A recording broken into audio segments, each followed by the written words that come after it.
Urgent, bronze swords clash against shields, the air chokes with dust, and the Israelite army breaks rank in total panic. The slaughter by the Philistines is the physical manifestation of a spiritual fracture. Decades of autonomy and rebellion against divine authority have reached their inevitable conclusion on the battlefield. This photograph shows the strategic trap. The wide Jezreel Valley funnels directly into the steep, rocky slopes of Mount, leaving Benz. In a single afternoon, the royal lineage is severed, and the future of the dynasty is erased. Saul himself is struck by archers. Severely wounded, and realizing capture means public torture and mockery, he is gripped by the terror of his enemy's cruelty. To avoid falling alive into the hands of the Philistines, the king of Israel draws his own sword and falls on it. For years, Saul had operated in silence, cut off from any word or guidance from God. When a leader is left entirely to their own devices, when the spirit has departed, the result is a total, suffocating darkness. Saul's suicide serves as a stark baseline for human glory.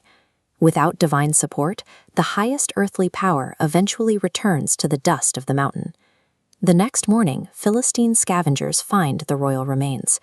They strip Saul of his armor and carry it as a trophy to the temple of their idols. This move shifts the narrative from a military loss to a spiritual claim. By displaying the armor in their temple, the Philistines are declaring that their gods have triumphed over the God of Israel.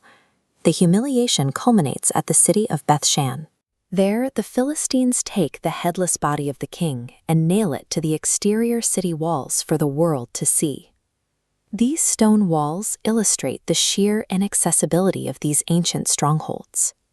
From the top of these fortifications, Saul's body was displayed as absolute defeat. This gruesome display is the logical end of a regime built on self-reliance. A total collapse into spiritual and physical shame. Even in this ruin, a different kind of power emerges. Jonathan, a man of character and faith, chose to stand and guide beside a father who spent years trying to destroy his future. Jonathan's choice introduces the concept of covenant loyalty. It is a grace that stays even when the recipient is entirely unworthy of the sacrifice. This loyalty is mirrored miles away by the warriors of Jabesh-Gilead. Upon hearing of the king's humiliation, they immediately organize a rescue mission. This map illustrates the scale of their commitment. To reach Beth-shan, these men crossed the Jordan Valley and infiltrated enemy territory at night. Their motivation was a debt of grace. Years earlier, Saul saved Jabesh-Gilead. Now they risk everything to restore his dignity. This response, of a redeemed people risking themselves to cover the shame of a fallen leader, provides a blueprint for the spiritual community.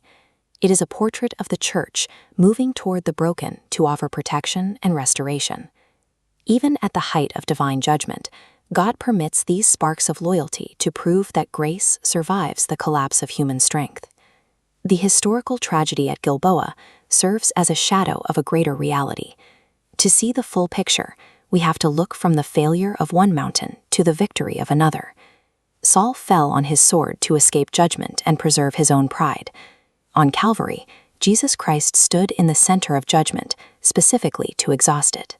The true king allowed himself to be stripped, pierced, and nailed to wood. He accepted the public shame that Saul could not endure, but he did it to pay a debt that wasn't his. Christ fulfilled the loyalty shown by Jonathan and the men of Jabesh-Gilead. He intentionally stepped onto a cursed battlefield to stand with those who were already lost. Directly to viewer, this narrative reveals a difficult truth. In the story of Gilboa, we are not the heroes. We are represented by Saul, broken, self-willed, and entirely unworthy of the rescue we need. But Christ's sacrifice reverses the tragedy. Instead of being conquered by the curse, he embraced it to conquer death, ensuring that the shame of the past does not dictate the future. Every kingdom built on the foundation of self-reliance eventually meets its own Gilboa, a point where the weight of its own pride causes it to collapse. Final, resonant tone.